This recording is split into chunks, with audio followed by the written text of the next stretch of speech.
Have you ever wondered if you handle the situation properly? I know I have. Well, you're welcome to SIP. Here, we say it properly.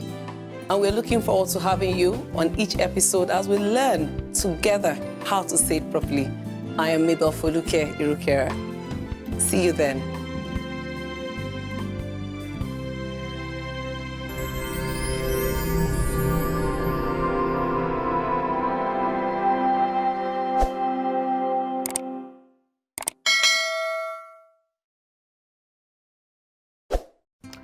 Good afternoon, good evening, good morning, wherever you are in the world. You're welcome to this edition of How to Say It Properly. I am MABEL FOLUKE IRUKERA, and I'm excited to have you back at the studio today. Today we're going to be talking about lying. Yes, lying. What do you call it? A fib? Fabu? Now we even have shades of lies. White lies, red lies, whether they are purple and orange lies as well. But on a serious note, we're going to be talking about lying today. And lying is actually not a frivolous or a casual thing. It's actually serious. But because it's so prevalent in the society now, we do not seem to have much of an impression of it anymore. Anyway, so we're talking about lying today. We're going to be looking at, why do people lie? Why do children lie? Why do adults lie? We're going to be looking at how to help our children, how to help your children stay truthful, as well as how not to lie yourself, how to be truthful yourself. I'm going to be starting by sharing 2 stories with you, because these stories, I believe, would help us get into the act of what we're talking about today. The first one, Nana gives her report sheets to her mom and heads to go into her room when she hears a loud call. She runs back and she knows that tone. She knew she was in trouble. Her entire grade for homework in mathematics and geography were Fs. Nana did not do any of the homework for either of the subjects, and so she got 0 all the way for an entire term. But she had made her mother sign the homework sheets every single day, and that indicated that all the homework given by the teacher was already done by the child. Her mom was furious. She had made her look like a liar to her teachers and had been telling her a lie as well because she didn't do the homework. There was a lot to talk about. Have you encountered that in your house? Your child lies to you repeatedly, or in a way that you don't even seem to know that she's lying or he's lying anymore. And then somehow you find out the truth at the end. And my second story here today, you have to listen to this as well. Oh my goodness, Mrs. Abraham said to herself as she read the text that had just come in from her friend, calling out to her daughter and her son, Amanda, Zach. They came quickly.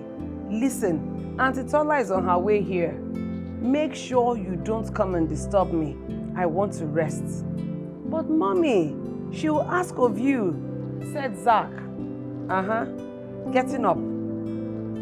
Good. Tell her I went out. And she shut the door to her room. Have you told that lie before yourself? We're talking about lies today. Lies that adults tell, lies that children tell. So we're talking about, why do people lie? So let's look at that. Before we start talking about how to say it properly and how to bring the correction in. Why do people lie? Predominantly, the first thing is because you're trying to get out of trouble. So children lie because they want to get out of trouble or stay out of trouble. Adults lie because of the same reason. So that's one of the reasons why people tell lies, to stay away from trouble, not to get into more trouble. So they tell lies. Another reason people, tell lies is because of the fact that they're, like for children, for instance, you have a child or teenager or a young child, or maybe somebody in primary school, elementary class, who feels left out in class. All other children seem to have very wonderful stories to tell. They have all kinds of things that they are sharing, but he never has a story to tell. And so over time, he feels left out of the whole gang, of the group.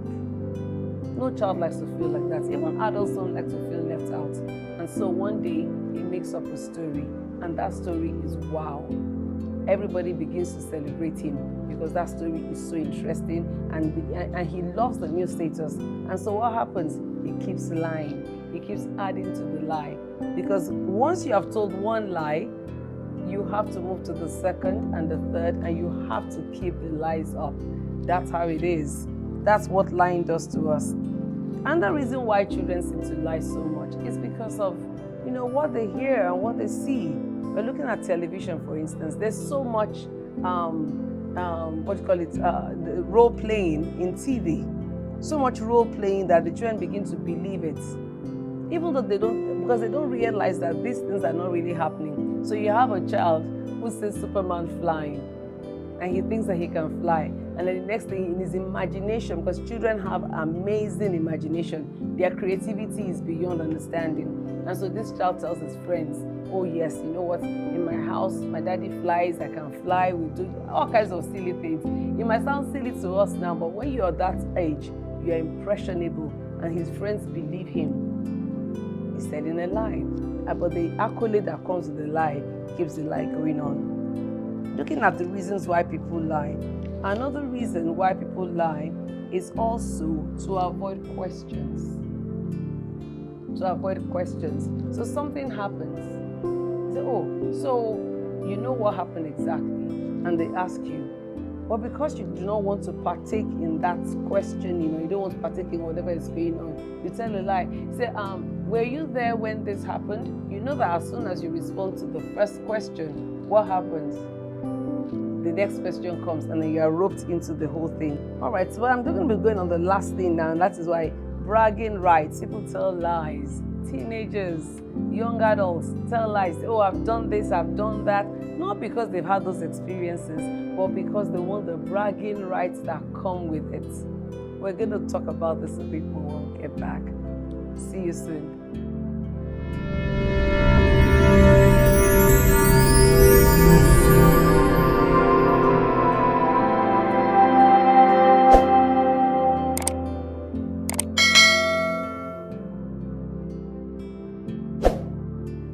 Back. That was a short break for us. How was your break? Did you get your tea? I have mine here.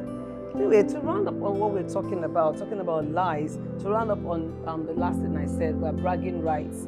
You actually have, a friend just shared something that the children are playing these days, a game called Opposite Day. It sounds very innocent, right?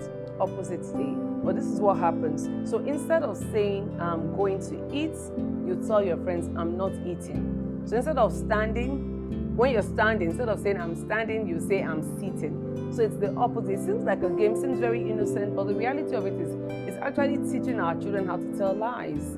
And that's, in some cartoon that they watched, impressionable children at that age. It's like I said at the beginning, lies are so prevalent in the society that we don't even pay attention to the number of lies that we hear. Every single year or every 4 years in my country, in Nigeria, we have the elections, and we have the politicians go on the campaign and they talk about all the things they're going to do.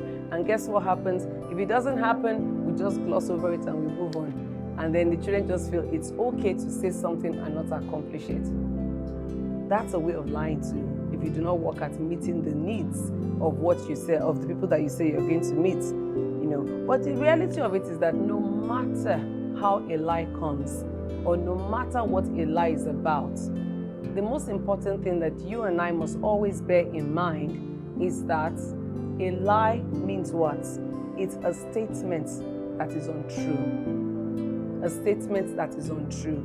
And a statement that is untrue that is set to deceive somebody, either to get something from them, a favor, or to stay out of trouble. But whatever it is, it's about deceit. And that's not a value that we should be passing on to our children, or a value that we should be embedding or imbibing in our families. We looked at the questions, and the two stories rather. Well, they bring up questions, but those two stories that I shared with you, what do you think about them? Thinking about Nena, who has been coming home every single day for 13 weeks in a term. Her mother will say, oh, is your homework done? And then I will say, yes, mommy. And she'll give her mother the homework sheet and the mother will sign. But every math problem that she was given, every math assignment, every geography assignment, Nena never did them. until the end of the term when the mother now finds out. Mother is upset because mother looks like a liar for signing the sheet every time. But that's a child. You get away with what you want. You do your best to get away with as much as you can, including telling lies. If you ask Nena, she probably didn't think she told a lie. Because as far as she's concerned, all the other homework was done. It was just that math one, just that geography. That's how the expression is. But it was only that one. But the reality is a lie is whatever you're doing, you're saying to get you away from trouble because it's not true. Making a statement or an action, that's what it is.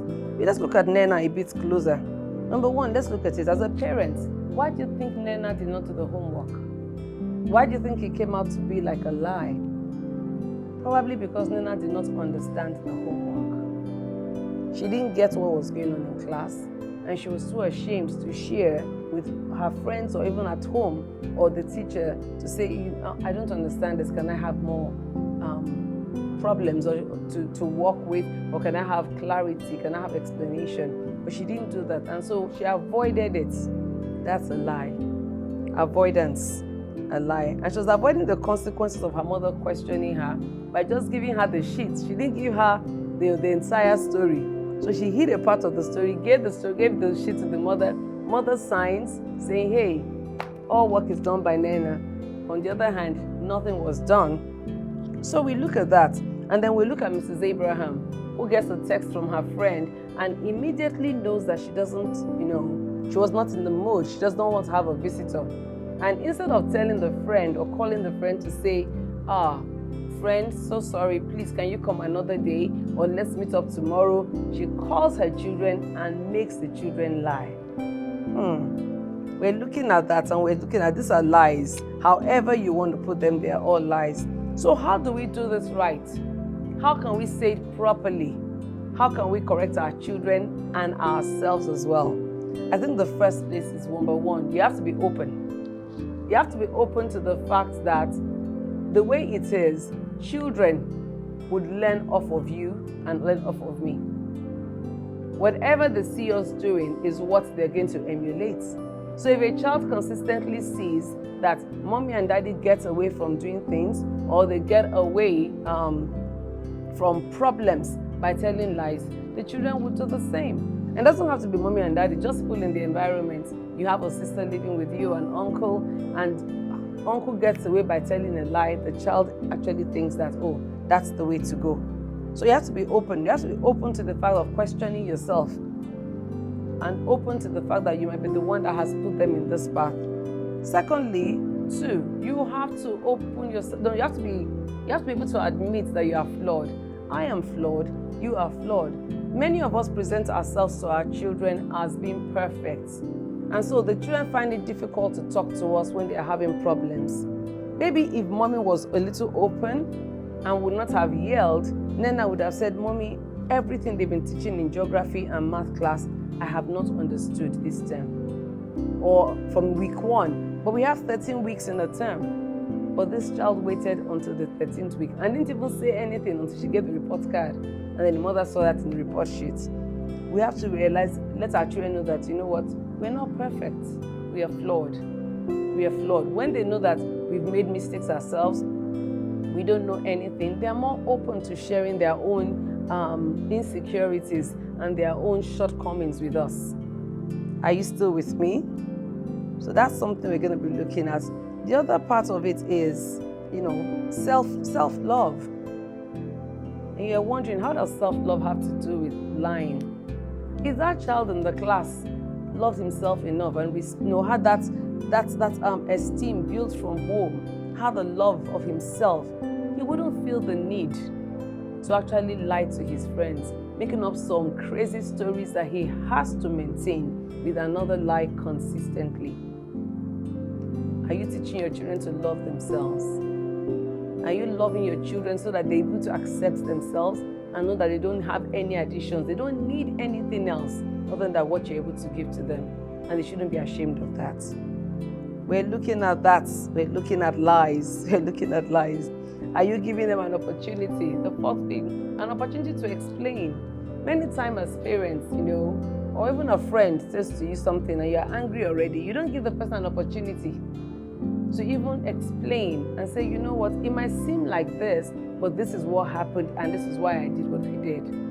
Many times we do not give the opportunity, but when you do, it lets people understand that they can open themselves up to you, that you are flawed. I'm sure you can see the link with all the things that I've been saying, and that you are able to actually forgive them.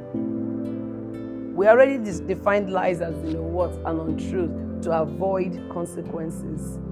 So one of the things that we need to teach our children, especially from a tender age, is that a lie, we keep away punishment, we keep away consequences for just a little bit of time. But what happens is, in the long run, the consequences of the actions of the lie are bigger. We'll go back to Nena.